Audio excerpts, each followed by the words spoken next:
Hello दोस्तों, कैसे हो आप सभी लोग। स्वागत है आपका आपके यूट्यूब चैनल आई पेपर क्लासेस में।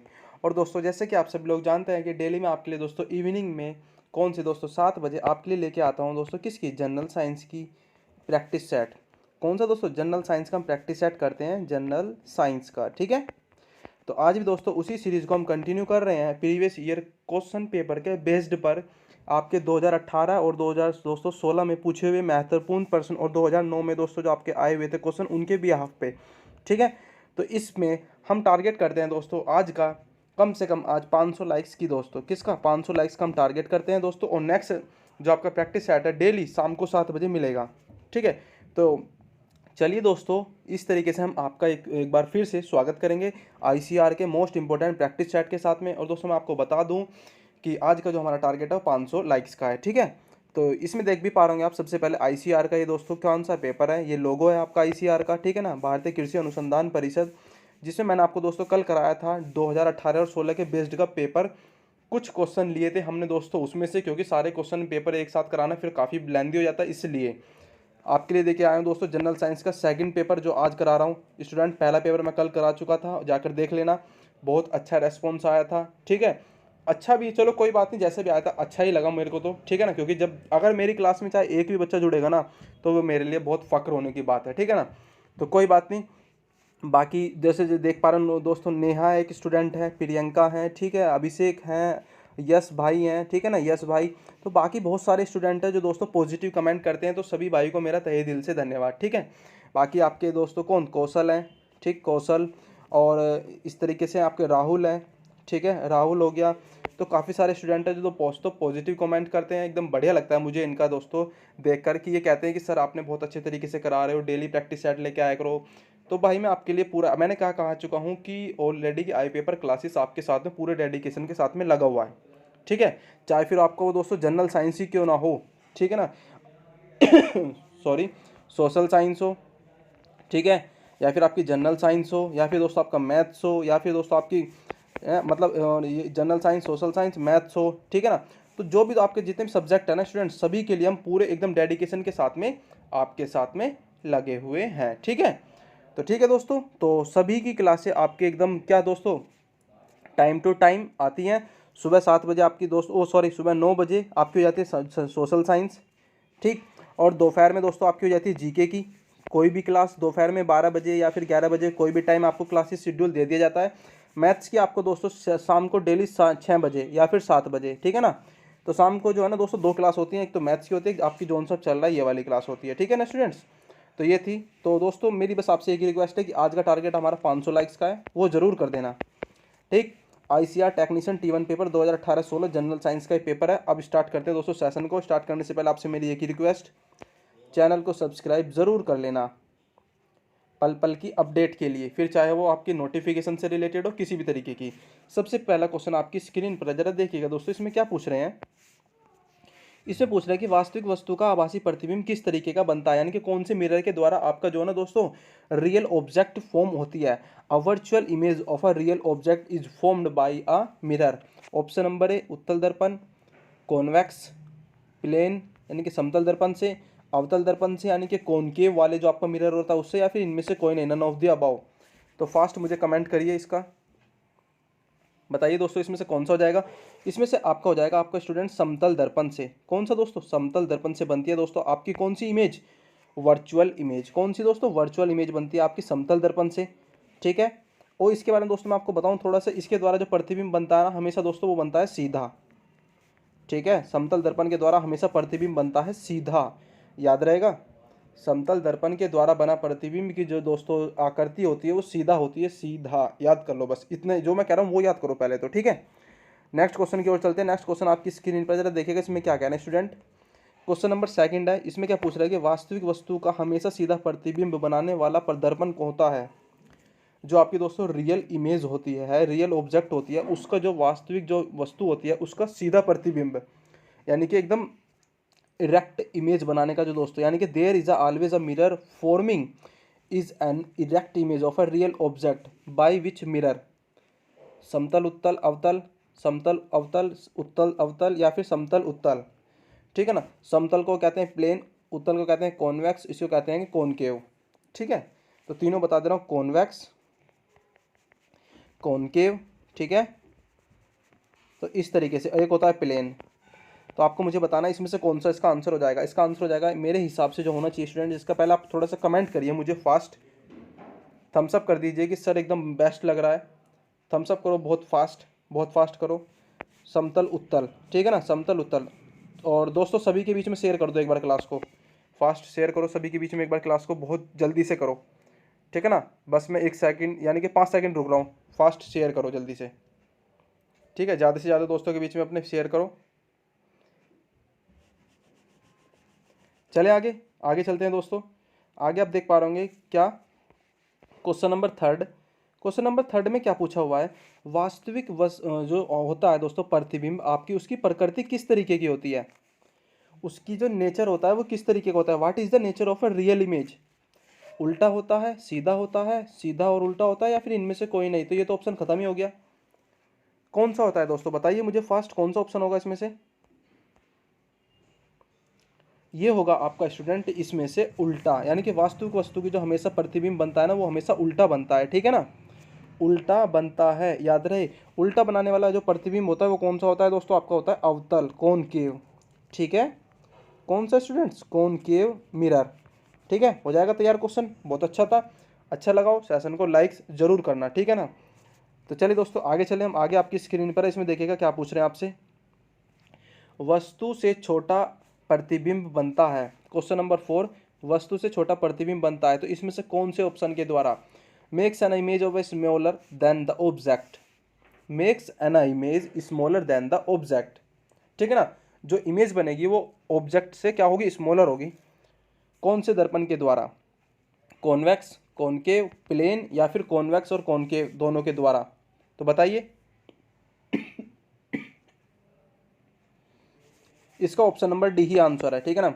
कॉन्वेक्स और कॉनकेव के द्वारा ही बनता है आपका कौन सा दोस्तों प्रतिबिंब, वस्तु से छोटा प्रतिबिंब बनता है हमेशा। और अगर दोस्तों मैं एक मोटी मोटी बात बताऊँ, मोस्ट इंपॉर्टेंट बात, तो उत्तल दर्पण के द्वारा तो प्रतिबिंब जो हमेशा दोस्तों छोटा ही बनेगा, वस्तु से हमेशा ही छोटा बनता है, हमेशा, ठीक है ना। उत्तल दर्पण में वस्तु से हमेशा छोटा ही बनता है, हमेशा छोटा बनता है। एक आधा एक्सेप्शनल केस है दोस्तों जो अवतल दर्पण में, बाकी दोनों में मिलाकर पूछा जाए तो वस्तु से छोटा ही प्रतिबिंब बनते हैं, ठीक है। हो जाएगा तैयार, आगे चलूँ। आगे देखिएगा आपकी स्क्रीन पर, जब देखिए दोस्तों इसमें क्या कह रहे हैं, प्रकाश के परावर्तन के नियम के अनुसार, according to the law of a reflection of a light, option number आपतन कोण परावर्तन कोण से बड़ा होता है, ठीक है। और आपतन कोण परावर्तन कोण के बराबर होता है। चलो, आपतन कोण परावर्तन कोण से छोटा होता है, या फिर सभी कथन सत्य हैं। बताइए इसमें से कौन सा ऑप्शन हो जाएगा आपका। जो रिफ्लेक्शन लाइट होती है दोस्तों, जो हमारी जो परावर्तन की जो कोण होता है, रिफ्लेक्शन एंगल जो होता है, वो हमेशा आपके दोस्तों कौन से एंगल के बराबर होता है, आपतन कोण के बराबर, ठीक है ना। इसका ऑप्शन नंबर बी हो जाएगा इसका आंसर। आपतन कोण बराबर होगा सदैव परावर्तन कोण के, ठीक है। आपने देखा होगा दोस्तों एक एक ऑब्जेक्ट होता है किस तरीके का, भी मैं बताता हूँ आपको, इसको इरेज करता हूँ, आई थिंक हो जाना चाहिए इरेज, हाँ ये हो रहा है, ठीक है ना स्टूडेंट्स। अभी रुकिएगा, इसका थोड़ा सा साइज बड़ा कर लेते हैं, ठीक है ना। तो जिसको मैं आपको बताने की कोशिश करूँ, ज़रा ध्यान दीजिएगा। आपने देखा होगा इस तरीके के दोस्तों, हम जब हम चित्र बनाते हैं तो ये वाला इस तरीके का होता है, ठीक है ना। तो आपतन कोण आई बराबर होगा दोस्तों किसके, आर के, परावर्तन कोण के। तो यही तो होता है दोस्तों प्रकाश का परावर्तन का नियम, जिस माध्यम से दोस्तों प्रकाश आता है उसी माध्यम में दोस्तों वापस लौट जाता है, ठीक है ना। तो इनमें जो बीच में कोण बनता है वो होता है आपका ये वाला है। तो इसे क्या कहते हैं दोस्तों, बाद में जाके दोस्तों आपका एक नियम बनता है स्नेल का नियम, ठीक है। कौन सा, स्नेल का नियम, तो याद हो जाएगा। आगे चलूं, थम्स अप करो फास्ट। आगे आपकी स्क्रीन पे दोस्तों चैनल है, इसको सब्सक्राइब जरूर कर लेना अच्छे तरीके से। आगे चल रहा हूँ आपकी स्क्रीन पर, जरा ध्यान दीजिएगा इसमें क्या पूछ रहे हैं। समतल दर्पण द्वारा प्रतिबिंब बना प्रतिबिंब सदा होता है, किस तरीके की कंडीशन मतलब फॉलो करता है, जो आपका दोस्तों प्लेन मिरर होता है। The image formed by a plane mirror is always, अगर देखा जाए दोस्तों ऑप्शन है आपका आभासी, उल्टा, वास्तविक और सीधा, सीधा तथा आभासी, या फिर वास्तविक। बताइए इसमें से कौन सा ऑप्शन हो जाएगा, कौन सा हो जाएगा दोस्तों, बताइए मुझे। ये हो जाएगा आपका स्टूडेंट्स, इसमें से जो आपका बनता है सीधा और आभासी। ठीक है, सीधा और आभासी प्रतिबिंब बनता है दोस्तों समतल दर्पण के द्वारा, जो मैं आपको अभी पहला क्वेश्चन भी करा के आया था वो भी यही था। ठीक है, उसमें आपसे पूछ रखा था कि कौन सा मतलब आभासी प्रतिबिंब बनाता है समतल दर्पण, यहाँ पे उल्टा पूछ लिया है। समतल दर्पण के बाद में दोस्तों एक दो बात बता दो, ये इसका उपयोग जो हम करते हैं दोस्तों, इसका यूज़ पेरिस्कोप में करते हैं। ठीक है ना, पेरिस्कोप। अब ये पेरिस्कोप क्या होता है, जो पनडुब्बी में यूज़ करते हैं। ठीक है ना, जो हमारी पनडुब्बी होती है ना स्टूडेंट्स, उसमें यूज़ करते हैं इसका। ठीक है, हो गया तैयार, आगे चलें। आगे अगला क्वेश्चन आपकी स्क्रीन पर है, क्वेश्चन नंबर 7। जरा देखिएगा इसमें क्या कह रहे हैं। आंखों में जो प्रवेश करने वाला प्रकाश की मात्रा को दोस्तों जो कंट्रोल करता है, हमारी आंख में कितना प्रकाश जाना चाहिए नहीं जाना चाहिए, उसका कंट्रोल किसके हाथ में होता है। Control the amount of a light entering the eyes, controls the amount of a light enter the eyes.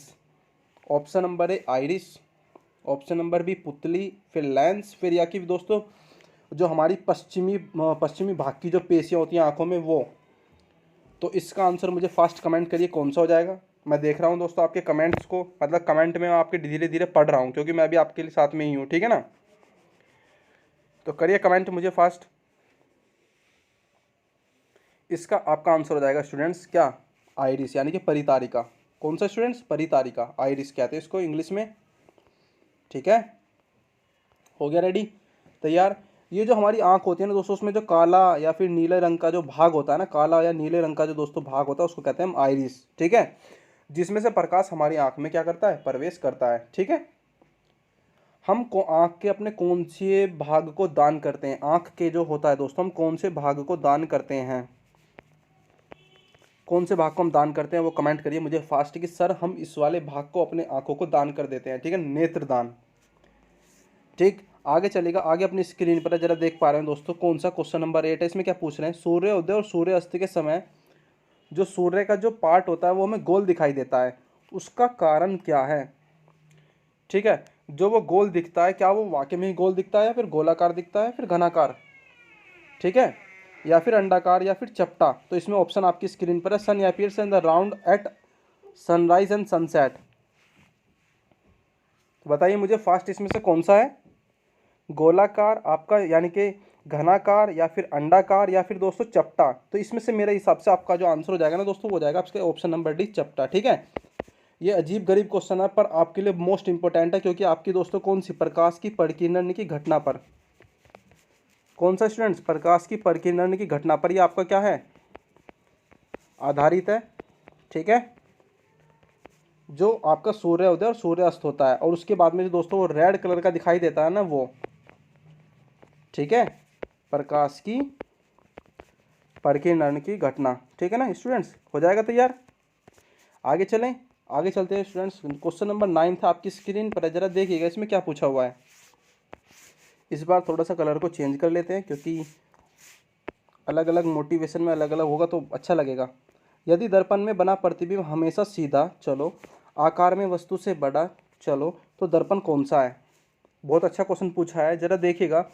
अगर प्रतिबिंब सीधा ये हुआ और इस वस्तु से अगर बड़ा हो, ये अगर प्रतिबिंब है और ये वस्तु है, ठीक है, तो ये प्रतिबिंब वस्तु से तो सीधा सीधा बड़ा ही दिखाई दे रहा है ना आपको, बड़ा। तो ये कौन सा दर्पण फॉलो कर रहा है इस चीज़ को। ठीक, सीधे में मैंने आपको बताया था दोस्तों कौन सा, एक तो समतल और एक आपका कौन सा हो जाता है, बताइए मुझे fast.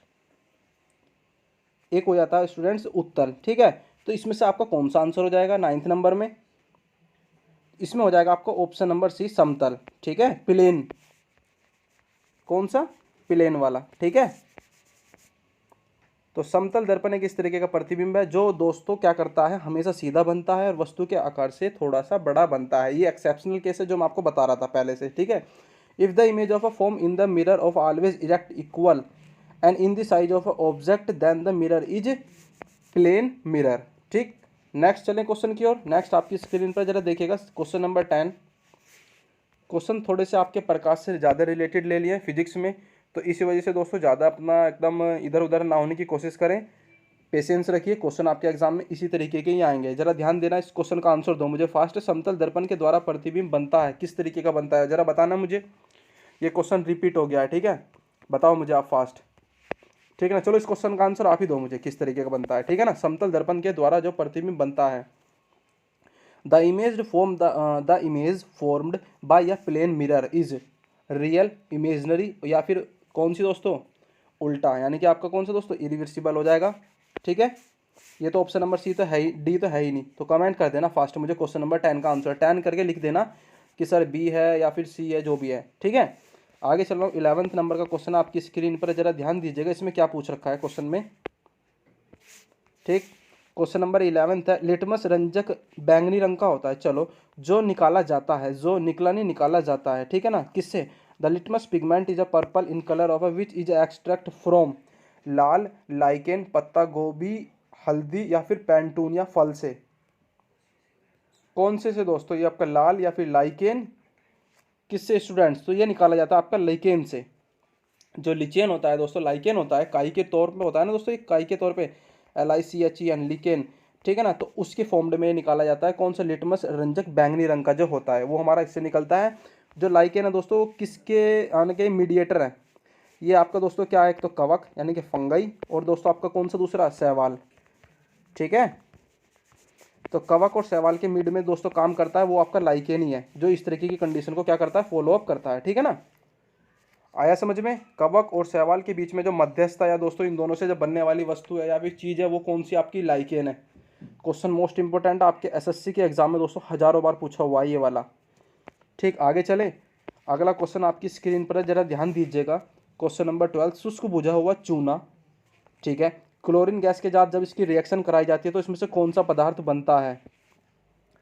Which substance is the form by the action of a chlorine gas and dry slaked lime.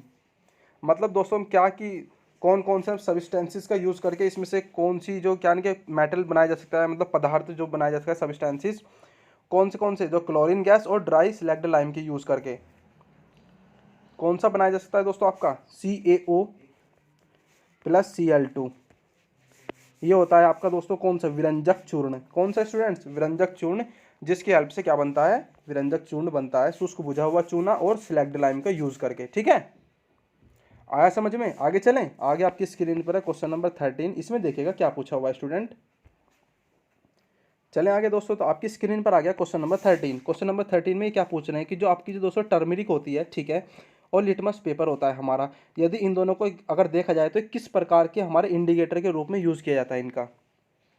हल्दी, लिटमस पत्र आदि किस प्रकार का सूचक है। What the type of a indicator is turmeric, litmus paper etcetera. आपको हो जाएगा ऑप्शन नंबर ए संश्लेषित, प्राकृतिक, प्राकृतिक एवं संश्लेषित, ऑप्शन डी तो खत्म हो गया। चलो ठीक है ना, प्राकृतिक एवं संश्लेषित भी खत्म हो गया, क्योंकि ये आपका जो ना नेचुरल और सिंथेटिकल तो बिल्कुल भी नहीं होता, ये आपका ओनली ओनली ओनली ये होता है आपका प्राकृतिक। ठीक है, इसका ऑप्शन नंबर बी हो जाएगा आंसर स्टूडेंट। ठीक है ना, ये प्राकृतिक तौर पे काम करता है। कौन सा, हल्दी। सिंपल सी बात है दोस्तों, हल्दी कोई से ऐसा तो है नहीं कि हम किसी चीज़ से रिफॉर्म कर रहे हैं, ठीक है ना, इस वजह से। ठीक है ना, आगे चलें। क्वेश्चन नंबर 14 आपकी स्क्रीन पर जरा ध्यान दीजिएगा, इसमें क्या पूछ रहे हैं। 14th नंबर का क्वेश्चन है दोस्तों आपका, ये होगा किससे, इंडिजिशन से। ठीक है ना, यानी कि अपच का उपचार करने के लिए, किसका दोस्तों, अपच। इस तरीके का दोस्तों क्वेश्चन बहुत एक अजीब सा है, आपको सुनने में थोड़ा सा अजीब सा लग रहा हो। अपच का उपचार करने के लिए निम्न में से कौन सी औषधि का यूज करते हैं हम। ठीक है, which of the following medicine is use to treat the यानी कि इंडिजेक्शन। इस तरीके से थोड़ा सा इसका ये जो प्रोनाउंसिएशन इंग्लिश में थोड़ी सी अजीब है, एक बार देख लेना। डाइजेशन होएगा, सॉरी, ये इंडाइजेशन, सॉरी। ठीक है, तो कौन सी इसमें से हम मेडिसिन का यूज़ करते हैं, ये क्वेश्चन आपके एग्जाम में पूछा हुआ है, इसलिए दोस्तों थोड़ा सा अजीब है। इंडाइजेशन, जो डाइजेशन होता है ना स्टूडेंट्स, उसके मतलब उसके ही आसपास का अराउंड ऑफ क्वेश्चन है, कौन सी हम इसमें मेडिसिन का यूज़ करते हैं। तो ये आपका एंटीबायोटिक, एनालिजिक, या फिर एंटीसेप्टिक, या फिर एंटीसिड। इसमें से ऑप्शन नंबर ए हो जाएगा आपका कौन सा दोस्तों, एंटीसिड। आपकी जो इस तरीके की मेडिसिन का हम यूज़ करते हैं इंडाइजेशन में। ठीक है ना, हो जाएगा तैयार, एंटीसिड। ठीक, आगे देखिएगा, आगे आपकी स्क्रीन पर जरा देखिएगा, इसमें क्वेश्चन नंबर जो आपका अगला है क्वेश्चन नंबर 15, निम्नलिखित में से कौन सी ऑक्सीकरण नहीं है। मतलब इसमें से कौन सा ऐसा है पदार्थ, मतलब इस तरीके की दोस्तों जो रिएक्शन है वो ऑक्सीडाइज्ड नहीं है। Which of the following is not a oxidised. दहन, अवक्षेपण, भोजन का पचना, या फिर दोस्तों आपका श्वसन, रेस्पिरेटरी जो सिस्टम होता है दोस्तों उसमें, बताइए इसमें से कौन सा है आपका।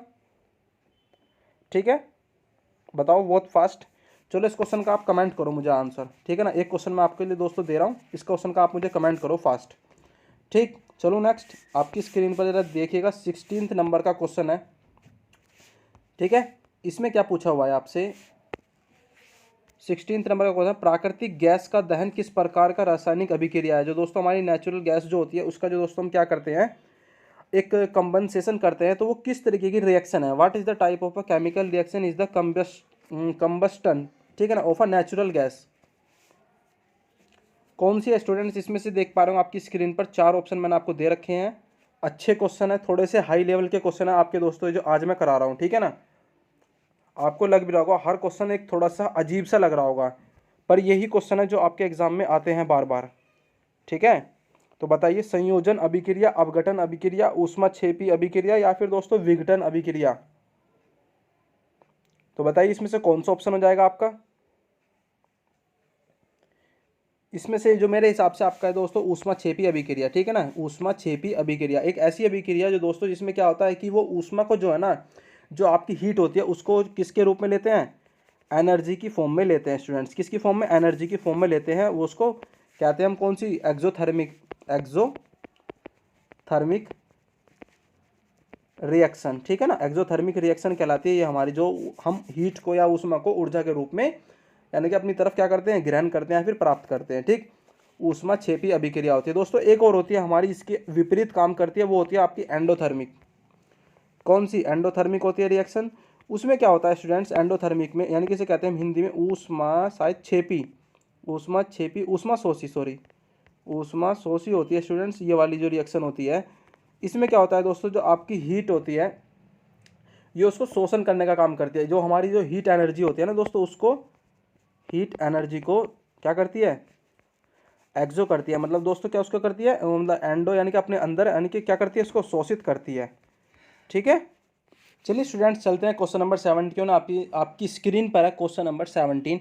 इसमें क्या पूछा हुआ है आपसे, जो कॉपर चूर्ण होता है उसको वायु में गर्म करने पर उसके सतह पर कॉपर ऑक्साइड की एक गर्म मतलब एक परत जम जाती है। कौन सी दोस्तों, एक एक परत जम जाती है कॉपर ऑक्साइड की उस धातु पर। तो इस परत को, इस जो जो परत होती है आपकी, जो लेयर जम जाती है उसके ऊपर, उसका जो कलर होता है वो कौन सा होता है स्टूडेंट। ठीक है ना, क्वेश्चन साइंस के थोड़ा सा अजीब हैं, गरीब हैं, पर बेस्ट हैं।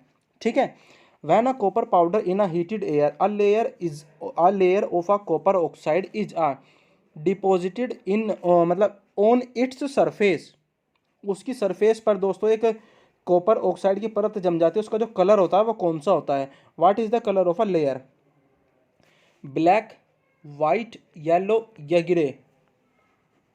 बताइए इसमें से स्टूडेंट्स, ये क्वेश्चन बताइए कि आपके एग्जाम में आया नहीं। जो दोस्तों आप हम धातुई चीज पहनते हैं उस पर जो आपका लेयर जमती है, जो दोस्तों आपके वायुमंडलीय रिएक्शन के कारण जो दोस्तों चांदी का रंग काला पड़ने शुरू हो जाता है, और जो हमारा सोना होता है दोस्तों वो पीला पड़ना शुरू हो जाता है। कारण क्या होता है, इसी तरीके की रिएक्शन होती है दोस्तों कॉपर चूर्ण की, उस पर जो होता है वो काले रंग का होता है। ठीक है ना, आया समझ में, काला होता है वो। इस तरीके का मैं आपको बता रहा था कि काले रंग की जो उस पर परत चढ़ जाती है। ठीक है, अगला क्वेश्चन आपकी स्क्रीन पर क्वेश्चन नंबर 18। जो अब देखिएगा इसमें क्या पूछा हुआ है, साग सब्जी। तो दोस्तों साग सब्जी होती है उसको जो है ना विघटित करते हैं, कंपोस्ट करते हैं, मतलब किस तरीके से, कौन सी रिएक्शन के द्वारा। कौन सी रिएक्शन होती है दोस्तों, ऊष्मा शोषी, ऊष्मा छेपी प्रतिस्थापन या फिर ऊष्मीयगामी, उभयगामी, सॉरी। तो कौन सी है मतलब दोस्तों मतलब इस तरीके की रिएक्शन होती है, ये कहलाती है, मैं आपको बता चुका हूँ अभी हाल ही फिलहाल ही में, एक्सोथर्मिक। कौन सी स्टूडेंट्स, एक्सोथर्मिक। ठीक है ना, एक्सोथर्मिक। ठीक, तो ऊष्मा छेपी रिएक्शन होती है जिसमें दोस्तों क्या होता है, हम जो हीट को है ना किसके रूप में लेते हैं, ऊर्जा के रूप में मतलब क्या करते हैं, ग्रहण करते हैं। ठीक है ना, साग सब्जियों जो दोस्तों हम कंपोस्ट करते हैं उसको, वो ऊष्मा छेपी रिएक्शन के बिहाफ पे होता है। अगर दोस्तों हम इसको इंग्लिश में पढ़े क्वेश्चन को, तो the decomposition of a vegetables and vegetable in to a मतलब compost is an example which of reaction. तो this reaction will be called a exothermic. कौन सी स्टूडेंट्स, एक्सोथर्मिक। ठीक है, हो जाएगा। आगे चले, 19 नंबर का क्वेश्चन आपका दोस्तों पूछ रहे हैं 19वें नंबर के क्वेश्चन में। बहुत अच्छा क्वेश्चन है। जो सोडियम हाइड्रोक्साइड होता है दोस्तों, उसका फॉर्मूला होता है NaOH। इसकी पीएच वैल्यू कितनी होती है, the pH value of a sodium hydroxide is approximately. बताइए इसमें से कौन सी है स्टूडेंट। 11, 12, 13 या फिर आपका 14। इसका आंसर हो जाएगा आपका 14। इसका आंसर दोस्तों आपका 14 है। जो सोडियम हाइड्रोक्साइड है उसका जो पीएच वैल्यू होती है आपकी कितनी, 14 होती है। अब देखिए दोस्तों, मैं आपको कुछ बताने जा रहा हूँ ब्लड की। मैंने कल की क्लास में बताई थी, फिर बता रहा हूँ। ब्लड की होती है 7.4, याद हो जाएगा। अब कुछ जो दोस्तों मैं आपको अब जो बताने जा रहा हूँ, जरा ध्यान दीजिएगा इन पे। कृषि के लिए, कृषि के लिए पीएच वैल्यू कितनी होती है दोस्तों? आपके एग्रीकल्चर जो सेक्टर होता है उसके लिए, जो आपको कृषि के लिए 6.5 से लेकर 7.5 के बीच में, ठीक है, 6.5 से लेकर 7.5 के बीच में होती है आपकी कृषि के लिए। ठीक। धान के लिए कितनी होती है स्टूडेंट? धान के लिए 4 से लेकर 6 के मध्य। कपास के लिए स्टूडेंट होती है आपकी 8.5 पीएच वैल्यू। ठीक है, हो जाएंगे तैयार क्वेश्चन। इसलिए करा रहा हूँ, बहुत मोस्ट इंपॉर्टेंट जितने भी क्वेश्चन है आपको बताने की पूरी कोशिश करता हूँ, क्योंकि भारतीय कृषि अनुसंधान परिषद का ये पेपर है और कृषि से रिलेटेड हमें जीके में अच्छा खासा पढ़ना है। ठीक है ना, आपके एग्रीकल्चर से रिलेटेड। तो कृषि के लिए जो पीएच वैल्यू 6.5 से लेकर 7.5 के बीच में दोस्तों आपकी कहलाएगी पीएच वैल्यू। और आपके जो दोस्तों चावल होता है धान, उसके मध्य 4 से लेकर 6 तक, और 8.5 होती है आपकी कौन सी कपास के लिए। आपको क्वेश्चन पूछता हूँ कि दोस्तों कपास का सबसे ज़्यादा प्रोडक्शन भारत में किस राज्य में होता है? कमेंट करें फास्ट। अगला क्वेश्चन आपकी स्क्रीन पर है, जरा देखिएगा दोस्तों। इसमें क्या पूछ लिया है? किसी उदासीन विलयन का पीएच मान कितना होता है? उदासीन विलयन का पूछा हुआ है दोस्तों इन्होंने। What is the pH value of a neutral solution? Neutral solution की बात करें तो दोस्तों हम जानते हैं कि 1 से लेकर 7 से लेकर 14 तक, ठीक है। जो 1 से लेकर 7 तक होता है दोस्तों, ये कहलाती है हमारी एसिडिक नेचर के। आपका 7 कहलाता है दोस्तों न्यूट्रल, ठीक है। और आपका दोस्तों जो 14 नंबर का वो कहलाता है आपका कौन सी? आपकी दोस्तों बेस, यानी कि बेसिडिक, ठीक, क्षारीय प्रकृति। अरे यार, सॉरी 1, 7, 14, यहाँ से लेके यहाँ तक आपकी अम्लीय, ठीक है। ये आपकी कहलाएगी उदासीन, ठीक है स्टूडेंट, चलो उदासीन समझ लेना। और 14 नंबर के 7 से लेके 14 नंबर का कहलाता है आपका क्षारीय, ठीक है। हो गया तैयार दोस्तों, एसिड, बेस और आपकी न्यूट्रल, ठीक है ना। ओके, थम्स अप करो फास्ट, थम्स अप करो बहुत फास्ट, ठीक है ना। आगे चल रहा हूँ स्क्रीन पर, क्वेश्चन नंबर 21, क्योंकि हमने 25 क्वेश्चन लिए थे दोस्तों। डेली क्लास का शेड्यूल भी एक बार हम रिवाइज कर लेते हैं। सब्सक्राइब कर लेना सबसे पहले तो चैनल को। डेली क्लासेस के शेड्यूल के लिए टेलीग्राम चैनल को ज्वाइन कर लो जाके, ठीक है। कौन सा एग्जाम दोस्तों? आईसीआर टेक्नीशियन का जो आपका एग्जाम है दोस्तों, जो 2022 में होने वाला है। 9 या 10 बजे दोस्तों आपकी डेली क्लास मिल जाएगी सोशल साइंस की। 12 बजे मिल जाएगी दोस्तों उसके एमसीक्यू, ठीक है ना, सोशल साइंस के एमसीक्यू। या फिर इसकी जगह हम कभी कभी जीके की क्लास भी लेके जाते हैं स्टूडेंट्स, ठीक है। और दोस्तों शाम को 6 बजे मैथ की क्लास, शाम को 6 बजे मैथ की क्लास। और दोस्तों शाम को 7 बजे आपका जनरल साइंस का प्रैक्टिस सेट होता है, ठीक है। तो इस तरीके से हमने दोस्तों एक आपके लिए क्या बनाई थी, डेली क्लासेस का शेड्यूल। तो इस तरीके से आप देख लेना, बहुत अच्छे तरीके से हमने दिया हुआ है, ठीक हो जाएगा। सुबह 9 बजे 10 बजे सोशल साइंस, 12 बजे एमसीक्यू, 6 बजे मैथ की क्लास, शाम को 7 बजे जनरल साइंस का प्रैक्टिस सेट। अगला क्वेश्चन आपकी स्क्रीन पर है, जरा देखिएगा 21 नंबर का क्वेश्चन है। इसमें क्या पूछ रहे हैं कि दांत का जो मसूड़ा होता है वो किस पदार्थ का बना होता है, ठीक है। जो काफ़ी एकदम ज़्यादा कठोर होता है। आपको पता होगा कि हमारे शरीर की सबसे मजबूत हड्डी जो होती है वो हमारे मसूड़े की होती है, जो कि बनी हुई होती है कौन से पदार्थ से, ठीक है ना। तो tooth gum is made from a which material which is very hard of the human body? तो ऑप्शन नंबर है कॉपर क्लोराइड, बिल्कुल भी नहीं। Calcium phosphate, option number B इसका आंसर हो जाएगा कैल्शियम फॉस्फेट, ठीक है ना। जो कि सबसे ज़्यादा मजबूत हड्डी होती है हमारे दांतों की, ठीक हो जाएगा तैयार, कैल्शियम फॉस्फेट, ठीक। अगर दोस्तों आपसे पूछ लिया कि पत्थरी जो बनती है वो हमारे कौन से पदार्थ की बनती है? पत्थरी, लीवर का जो दोस्तों होती है, लीवर में वो कौन से पदार्थ की बनी होती है पत्थरी? आपको मुझे कमेंट करना है इसका आंसर। नेक्स्ट आपकी स्क्रीन पर जरा ध्यान देना स्टूडेंट्स, जो इमली होती है, हम जो इमली खाते हैं, दोस्तों टैमरिंड, तो वो जो खाते हैं स्टूडेंट्स इमली, इमली में कौन सा एसिड होता है? Which is the acid in a tamarind? Methanoic acid, बिल्कुल भी नहीं। ऑक्जेलिक एसिड, ऑक्जेलिक एसिड किस में पाया जाता है दोस्तों? टमाटर में, ठीक है। लैक्टिक एसिड किस में पाया जाता है? आपका दूध में, यानी कि मिल्क में। और टार्टरिक एसिड पाया जाता है दोस्तों आपका किस में? इमली में, ठीक है हो जाएगा तैयार। जो मैथोनोइक एसिड होता है दोस्तों, ये किस में पाया जाता है? आपको मुझे कमेंट करना है कि मैथोनोइक एसिड किस में पाया जाता है। सेब में कौन सा एसिड पाया जाता है, आप मुझे बताइए। और दोस्तों जो जितने भी खट्टे पदार्थ होते हैं ना, खट्टे, उसमें विटामिन सी पाया जाता है। ठीक है, कौन सा स्टूडेंट्स, विटामिन सी। ठीक है, खट्टे पदार्थों में, याद हो जाएगा। आगे चलूं, 23 नंबर का क्वेश्चन है, उपचयन और अपचयन अभिक्रिया को क्या कहते हैं। ऑक्सीडेशन और रिडक्शन अभिक्रिया को क्या कहते हैं। What is an oxidation reduction reaction is called a यानी कि एक्सोथर्मिक रिएक्शन, रेडॉक्स रिएक्शन, या फिर दोस्तों आपकी कौन सी, अवक्षेपन रिएक्शन, या फिर दोस्तों एंडोथर्मिक, एक्सोथर्मिक, या फिर आपकी रेडॉक्स, या फिर दोस्तों इसकी अवक्षेपन। अवक्षेपन को मेरे को इंग्लिश में नहीं पता है, देख लेना आपके जो भी होता है। ठीक है, तो ये कहलाती है आपकी दोस्तों रेडॉक्स अभिक्रिया। कौन सी, रेडॉक्स रिएक्शन, जिसमें आपका दोस्तों क्या होता है, ऑक्सीडेशन और रिडक्शन दोनों होते हैं। ठीक है ना, दोनों तरीके का काम करते हैं रेडॉक्स रिएक्शन। ठीक, तो रेडॉक्स रिएक्शन का एक दोस्तों आप मुझे एग्जांपल दीजिए, कोई सा भी एक एग्जांपल रेडॉक्स का। ठीक है, रेडॉक्स रिएक्शन का कोई एक एग्जांपल दीजिए फास्ट मुझे कमेंट करके। नेक्स्ट आपकी स्क्रीन पर जरा देखिएगा, दानेदार जो दोस्तों जस्ता होता है, दानेदार जो दोस्तों हमारा जिंक वाला जस्ता होता है, तल्फ्यूरिक, जो हम दोस्तों डाइल्यूट जो होता है ना, डाइल्यूट सल्फ्यूरिक एसिड डालने पर उस पर दोस्तों कौन सी गैस उत्सर्जित होती है। Which gas is released when a dilute sulphuric acid is poured on a gran, जो दोस्तों हमारा दानेदार यानी कि ग्रैनुएटेड जिंक, कौन सी गैस उसमें से रिलीज होती है अगर देखा जाए तो दोस्तों इसका आंसर हो जाएगा आपका कौन सा, hydrogen gas, sulphur dioxide gas, oxygen. ये तो खत्म हो गया कुछ ऑप्शन, इसमें से होती है रिलीज हाइड्रोजन गैस, जिसको हम कहते हैं दोस्तों आपका कौन सा तत्व, आवारा तत्व, आवारा तत्व। ठीक है ना, हाइड्रोजन गैस। ठीक है, 24 नंबर का आपका आंसर हो गया ऑप्शन नंबर ए। लास्ट क्वेश्चन इस सीरीज का मोस्ट इंपॉर्टेंट क्वेश्चन है, जरा ध्यान दीजिएगा इस पे। अब क्वेश्चन नंबर 25, सूर्य की प्रकाश की उपस्थिति में कार्बन डाइऑक्साइड और जल से अपना भोजन ग्लूकोज तैयार करते हैं। कौन कौन तैयार करते हैं दोस्तों, पौधे। जो पौधे होते हैं सूर्य के प्रकाश की उपस्थिति में कार्बन डाइऑक्साइड और जल से अपना भोजन यानी कि ग्लूकोज तैयार करते हैं। यह कौन सी रिएक्शन कहलाती है। Plants prepare their foods glucose from CO2 and water in the presence of a sunlight, which is the reaction.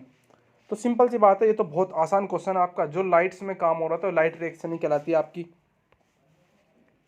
प्रकाश संश्लेषण, फोटोसिंथेसिस, यानी कि प्रकाशिक का रासायनिक जो होता है दोस्तों, फोटोसिंथेसिस वाली जो इक्वेशन होती है वो हमारे प्रकाश के अंडर में ही होती है। ठीक है ना, तो प्लांट्स जो अपने पौधे जो दोस्तों होते हैं वो अपना भोजन बनाते हैं किससे, प्रकाश से। तो हो जाएगा दोस्तों तैयार, हमने 25 नंबर के 25 क्वेश्चन करा दिए हैं। आप एक बार मुझे बता देना कि हम मेरे सर इतने बन रहे हैं, मेरे 24 बन रहे हैं, या फिर मेरे 22 ही बन रहे हैं, या फिर मेरे 21 ही बन रहे हैं। काफ़ी सारे स्टूडेंट होंगे, मुझे नहीं लगता कि 25 में से अप्रोक्सीमेट 24 भी बन पाएँ। ठीक है, क्योंकि सेट बहुत अच्छा था। ठीक, मैं ये नहीं कह रहा हूँ, मैं बड़ाई नहीं कर रहा हूँ, मैं तो एक बात बता रहा हूँ, क्वेश्चन बहुत अच्छे लिए हुए थे, इस वजह से कह रहा हूँ मैं। ठीक है, तो चलिए दोस्तों मिलते रहेंगे ऐसे नेक्स्ट सेशन की वीडियो करके, बहुत अच्छे तरीके से आपके लिए प्रिपरेशन करा रहे हैं ICAR एग्जाम की कंप्लीट। ठीक, डेली प्रैक्टिस में मिलते रहिएगा, डेली सेशन, फिर चाहे वो आपका मैथ्स का हो, साइंस का हो, GK का हो, किसी भी तरीके का हो। ठीक है ना, तो चलिए दोस्तों, गुड बाय।